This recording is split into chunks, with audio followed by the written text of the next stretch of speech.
The Apollo University, University of Leicester, 35 lakhs fees for 3-year BEng UK.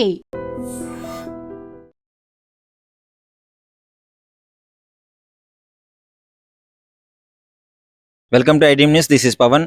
Breaking news చూస్తున్నారు. ఒకవైపు బాల్య వివాహాలు తప్పు అని చెప్పేసి ఎంతో మంది ఫైట్ చేస్తుంటే, మరోవైపు బాల్య వివాహాలు చేస్తూనే ఉన్నారు. అంటే 2006లోనే బాల్య వివాహ నిషేధ చట్టం అయితే తీసుకొని రావడం జరిగింది. సో అప్పటి నుంచి ఎంతో మంది ఫైట్ చేస్తున్నారు. అయినా కానీ మారుమూల గ్రామాల్లో, చిన్న చిన్న పల్లెటూర్లో అయితే బాల్య వివాహాలు చేస్తూనే ఉన్నారు.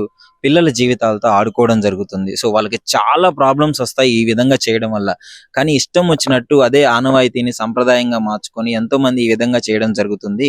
సో ఇలాంటి ఘటన రంగారెడ్డి జిల్లా చేవెళ్ల మండలంలోని నందిగాంలో అయితే చోటు చేసుకుంది. 13 ఏళ్ల బాలికకి 40 ఏండ్ల ఆయనతో వివాహం చేయడం జరిగింది. సో అసలు ఎంత దుర్మారణీయమైన ఘటన అంటే, దీనికి దగ్గరుండి ఆ ఊరి పెద్దలు, పేరెంట్స్, వాళ్ళ కన్న తల్లిదండ్రులే చేయడం జరిగింది. సో బాలికకి, పాపం మా చిన్న పిల్లకి 8వ క్లాస్ చదువుతుంది. 8వ క్లాస్ చదువుతున్న పాపకి 40 ఏండ్ల వ్యక్తితో వివాహం అంటే ఎంత దరిద్రమైన విషయం అంటే, అసలు ఇలాంటి వాళ్ళని పోలీసులు కఠినంగా శిక్షించాలని కోరుకుంటున్నాను. ఫస్ట్ ఏంటంటే, వాళ్ళకి కావాలని పోలీసు వాళ్ళ స్టైల్లో ట్రీట్మెంట్ ఇస్తేనే వీళ్ళు మాటిండడం జరుగుతుంది. సో ఏంటి అసలు పాపం ఆ చిన్న పాపకి ఏం అర్థం కావట్లేదు. 13 ఏళ్ల వయసు అంటే 8వ క్లాస్ చదువుతుంటుంది. ఏం తెలియని వయసు. 40 ఏండ్ల వ్యక్తికి ఇచ్చి అసలు ఏ విధంగా వాళ్ళ పేరెంట్స్ చేసినారో కూడా తెలియట్లేదు. వాళ్ళ పేరెంట్స్ అయితే పేద కుటుంబం అని తెలుస్తుంది. సో ఊళ్ళో వాళ్ళ ఒత్తిడి, పాపం వీళ్ళందరూ పేరెంట్స్ ఒత్తిడి పెట్టడంతో పాప ఒప్పుకున్నట్టయితే తెలుస్తుంది. పాప పెళ్లి అయిన తర్వాత వాళ్ళ ఉపాధ్యాయుడికి అయితే కంప్లైంట్ ఇవ్వడం జరిగింది. తెలివిగా ఆ పాప తెలివి చూడండి. సో వాళ్ళ సార్కి చెప్పడంతో, వాళ్ళ సారు ఆ ఊరు తహసీల్ సార్తో, అదే విధంగా ఇన్స్పెక్టర్తో ఇన్ఫార్మ్ చేయడంతో ఈ ఘటన వెలుగులోకి వచ్చింది. సో వాళ్ళ పేర్లు, వాళ్ళకి నేను డీటెయిల్స్ చెప్తాను, ఒకసారి మీరు షాక్ అవుతారు. చూడండి. శ్రీనివాస్ గౌడ్ అంటే ఆయన 40 సంవత్సరాలు. సో పాపము అసలు వాళ్ళు ఎవరెవరైతే తప్పు చేశారో వాళ్ళందరినీ బొక్కలో వేస్తే గానీ వీళ్ళు మాటినరు.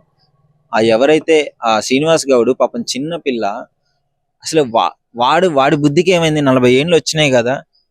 వాళ్ళ కూతురు వయసు ఉంటుంది ఆ పాపకి. 8వ క్లాస్ పాప అంటే 40 ఏండ్ల వ్యక్తికి వాళ్ళ కూతురు వయసు ఉంటుంది. ఆ మాత్రం ఇంగితం ఉండొద్దా? పేరెంట్స్ అంటే సరే, వాళ్ళ బుద్ధి గడ్డి తిని వాళ్ళు ఏదో చేసినారు. ఈ 40 ఏండ్ల వ్యక్తికి ఏమైంది? కనీసం కూతురు వయసు ఉన్నామని పెళ్లి చేసుకోవాలని ఎలా ఆలోచన వచ్చిందో అర్థం కావట్లేదు. ముఖ్యంగా పోలీసు వాళ్ళైతే వీళ్ళందరినీ అదుపులోకి తీసుకోవడం జరిగింది. పేరెంట్స్ని తీసుకున్నారు, వాళ్ళ తల్లిని, తండ్రిని, అదే విధంగా ఆ సంబంధం ఎవరైతే కుదిర్చాడో వాడిని కూడా కస్టడీలోకి తీసుకోవడం జరిగింది.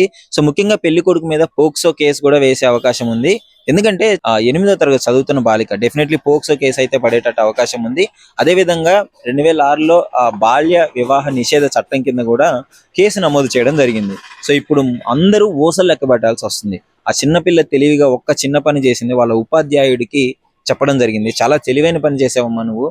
సో ఉపాధ్యాయుడు తక్షణమే యాక్షన్ తీసుకొని ఈ విధంగా చేయడంతో పాప మా బాలిక సేఫ్ అయింది. సో ఆ పాపనైతే సురక్షిత వాళ్ళ కౌన్సిలింగ్ ఇవ్వడానికి అయితే తీసుకెళ్లడం జరిగింది. సో కొన్ని రోజులు అదే సఖీ గృహంలోనే ఉంచడం జరుగుతుంది. సో ఇలాంటి ఘటనలు ఎన్నో. ఇప్పుడు ఈ ఘటన బయటకు వచ్చింది కాబట్టి సరిపోయింది. లేదు అంటే పాప మా పిల్ల నరక యాతన అనుభవించేది అత్తారింటికి వెళ్ళి. 8వ క్లాస్ చదివే పాప. సో ఇలాంటి ఘటనలు ముఖ్యంగా నేను చెప్పదలుచుకుంది ఏంటంటే, ఐడ్రీమ్ ద్వారా మీ గ్రామంలో కానీ, మీ ప్రదేశంలో కానీ 18 సంవత్సరాలు, ముఖ్యంగా ఇది గుర్తుపెట్టుకొని, 18 సంవత్సరాల కంటే తక్కువ వయసు ఉన్న పాపకి వివాహం చేసినట్టయితే డెఫినెట్లీ మీరు దగ్గరలో ఉన్న స్టేషన్కి అయితే ఇన్ఫార్మ్ చేయండి. ఇది చాలా మంచి పని. ఎందుకంటే మహిళలకి 18 సంవత్సరాలు నిండాలి, అబ్బాయిలకి, పురుషులకి 21 సంవత్సరాలు నిండాలి. ఈ విధంగా కాకుండా ఎక్కడైనా పెళ్లిళ్ళు జరిగినట్లయితే డెఫినెట్లీ పోలీస్ వాళ్ళకి ఇన్ఫార్మ్ చేయవలసిందిగా కోరుతున్నాను. ముఖ్యంగా ఈ ఘటన పైన మీరేమనుకుంటున్నారు? మా ఐడ్రీమ్తో కామెంట్ రూపంలో షేర్ చేసుకోండి. నిజంగా ప్రస్తుతం ఉన్నటువంటి సమాజం దేనికి ప్రయారిటీ ఇస్తుంది? ఆర్థిక సంబంధాల చుట్టూ మాత్రమే తిరుగుతుంది. మళ్ళీ ఎన్నికలంగానే చాలా విరక్తి కలుగుతుంది. మంచి అనిపిస్తుంది కదా. లేడీస్ కూడా ఛాలెంజింగ్ జాబ్స్ చేసినప్పుడు చాలా బాగుంటది. ఫుడ్ డెలివరీ ఇవ్వటానికి వెళ్ళినటువంటి డెలివరీ బాయ్ అనిల్ పై కళ్ళ ముందు